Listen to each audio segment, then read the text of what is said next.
ये गवाही महाराष्ट्र की है, हमारे हमारे हमारे हमारे टाउन की है, महाराष्ट्र की है। किसी विलेज से बाहर निकलकर एक बच्ची पढ़ाई करना चाहती थी।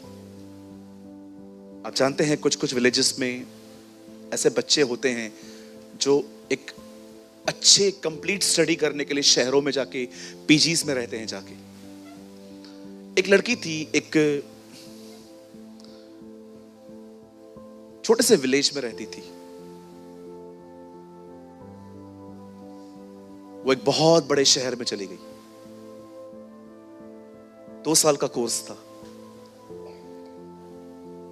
2 साल के कोर्स के करने के बाद वो अपने घर की तरफ जा रही थी। लेकिन मैं आपको बताना चाहता हूं इन 2 सालों में उसके साथ क्या हुआ।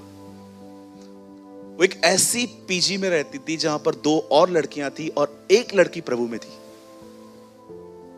ये हमेशा देखती थी कि ये लड़की हमेशा एक ब्लैक कलर की बुक लेके पढ़ती रहती है जिसमें लिखा रहता है पवित्र बाइबल। एक दिन उससे पूछा, आप क्रिश्चियन हो?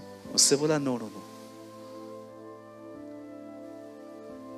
मैं प्रभु को फॉलो करती हूं। See, Christian is a religion, Christ is a person. आगे थोड़ी थोड़ी वो इंस्पायर्ड हुई। इस लड़की ने उस लड़की से मिलने के बाद, बिलीव कीजिए, अपनी उसने गवाही में लिखा है, अपनी किताब में वो लिखती है कि मैंने मूवीज देखना बंद की, मैं गलत संबंधों से बाहर आ गई और बहुत सारी चीजों से खुदा ने उसे छुटकारा दिया। अब वो एक अच्छे मसीह लड़की 2 साल के बाद वो अपने घर जा रही थी। आपको पता है उसकी बस ने उसको कब छोड़ा? रात को 11 बजे। और जब वो 11 बजे अपने हाथ में एक बैग लेके और अपने गांव की तरफ 2 किलोमीटर पैदल चलते जा रही थी, एक बीच में टनल आई। उस टनल के अंदर, उस गुफा के अंदर एक लड़का खड़ा था, काला काला। जब वो जा रही थी तो बाहर आ गई, क्योंकि उसके मंसूबे उससे पता चल गए कि ये बड़ी गंदी नजर से देख रहा था। वो बाहर आ गई, दुआ की, दुआ करने के बाद अंदर गई और कैसे उसके सामने से निकली है खुदा जानता है उसे। अगले दिन गांव में पता चला उसी रात टनल में रेप हुआ है। अब इस लड़की को पता चला ये रेप रात को हुआ है, तो वहीं से गुजरी थी। पुलिस स्टेशन चली गई। पुलिस स्टेशन वालों ने उसको बुलाया था कि तू भी वहां से गुजरी थी, आजा, कुछ इंक्वायरी करनी है। तो वहां पर गई तो उससे पूछा गया, तो कितने बजे गुजरी है? उसने कहा रात को 11 बजे।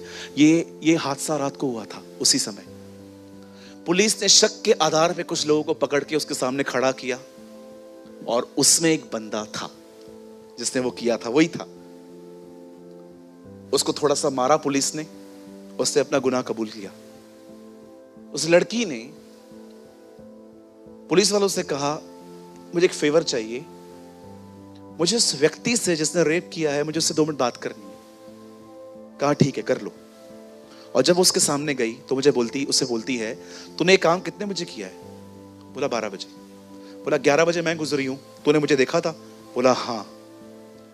तूने मुझे कुछ नहीं किया, पीछे कर दिया, ऐसा क्यों? बोला हाथ तुझ पे ही डालना था, लेकिन जब तू गुजर रही थी ना, तेरे साथ कोई था।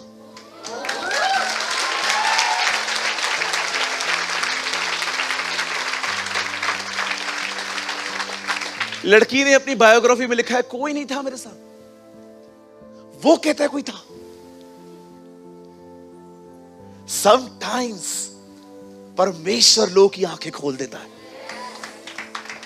आप बिलीव करिए, लड़की घर आई, घुटनों पर आई, प्रभु को पूछती है ये क्या है? प्रभु ने कहा मैं था,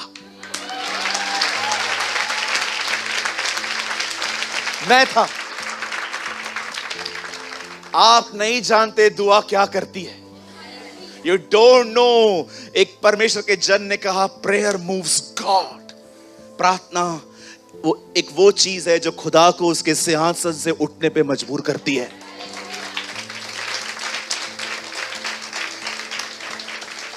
कहते हैं उस समय के बाद वो लड़की प्रीचर बनी है और वो अपने अधिकतर संदेश एक ही वचन पर देती है, इज़राइल का रक्षक न कभी सोएगा न कभी ऊँघेगा।